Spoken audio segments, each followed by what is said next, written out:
Blessé par un requin, ce dauphin est en danger de mort.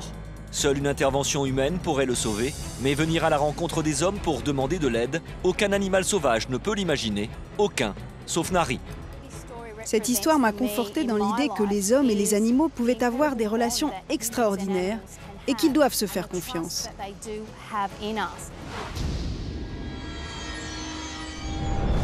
Nous sommes à Tangalooma, dans la baie de Moreton, sur la côte est de l'Australie.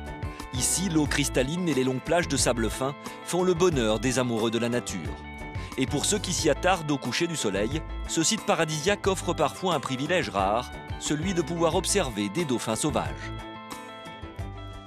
Il y a plusieurs années, des réverbères ont été installés au bout de la jetée. Ces lumières ont attiré beaucoup de poissons et comme les dauphins en sont friands, ils ont compris qu'ils pouvaient trouver de la nourriture ici. Il y a environ une dizaine de dauphins sauvages qui nous rendent visite régulièrement. Au fil du temps, les responsables du site ont noué une étonnante complicité avec ces dauphins, et notamment avec Nari, un mâle âgé de 15 ans. La relation que j'ai avec Nari est très particulière. On est vraiment très proches. Je le connais depuis qu'il est né, je l'ai vu grandir, je l'ai vu affirmer son caractère de mâle dominant. C'est un animal sauvage, mais je continue à garder une réelle complicité avec lui et je ressens tout de suite quand il va bien ou non. Et justement, au soir du vendredi 13 février 2009, quand les dauphins font leur apparition au bord de l'eau, Suzanne s'aperçoit très vite que Nari a un problème. Je me trouvais sur la jetée et curieusement, Nari restait près de moi. D'en haut, j'ai remarqué une immense entaille sur sa tête, une plaie béante. J'ai d'abord pensé qu'il avait été percuté par l'hélice d'un bateau. J'étais terriblement inquiète et je me suis jetée à l'eau pour voir la blessure. Et là, j'ai compris que c'était une attaque de requin.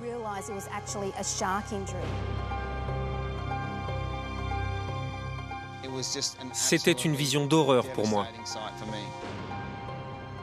Pour moi, il n'y avait plus rien à faire. Je ne pensais pas qu'il puisse survivre à cela. Suzanne et Trevor sont sans espoir. Tout semble prédire une issue fatale pour Nari. Tout, sauf le comportement étonnant du dauphin qui va provoquer un déclic auprès de ses protecteurs. Quand j'étais dans l'eau près de lui, il s'est tourné sur le côté et m'a regardé. Je pense vraiment qu'il me demandait de l'aide. Un animal sauvage se serait enfui, mais lui nous faisait confiance. Je suis sûr qu'il savait qu'on ne l'abandonnerait pas. Ça m'a brisé le cœur. C'est là que je me suis dit que je devais tout faire pour l'aider et pour le sauver. Commence alors une opération de secours inédite, entraînant un formidable élan de solidarité. Nari est transporté par bateau jusqu'à un centre médical spécialisé où il va subir une intervention chirurgicale. La plaie est nettoyée, mais elle doit cicatriser. Une étape très délicate s'annonce, la convalescence. Nari a été mis en quarantaine. On était très anxieux car il n'était pas du tout habitué à ce genre d'environnement. Il était installé dans un bassin, mais le plus angoissant, c'est qu'il refusait de se nourrir. Il refusait les poissons qu'on lui lançait. C'était pourtant primordial qu'il les mange, car c'est dans cette nourriture que se trouvaient les antibiotiques. Et c'était la seule solution pour le garder en vie. On n'avait pas d'autre choix. Suzanne a alors une idée. Si Nari lui fait confiance, peut-être parviendra-t-elle à le nourrir de ses propres mains. J'ai demandé s'il était possible de descendre dans le bassin pour nourrir Nari. Quand il s'est approché de moi et qu'il a pris le poisson dans ma main, j'ai sauté de joie. Je lui ai dit « Merci Nari ». J'étais tellement fière de lui, tellement heureuse.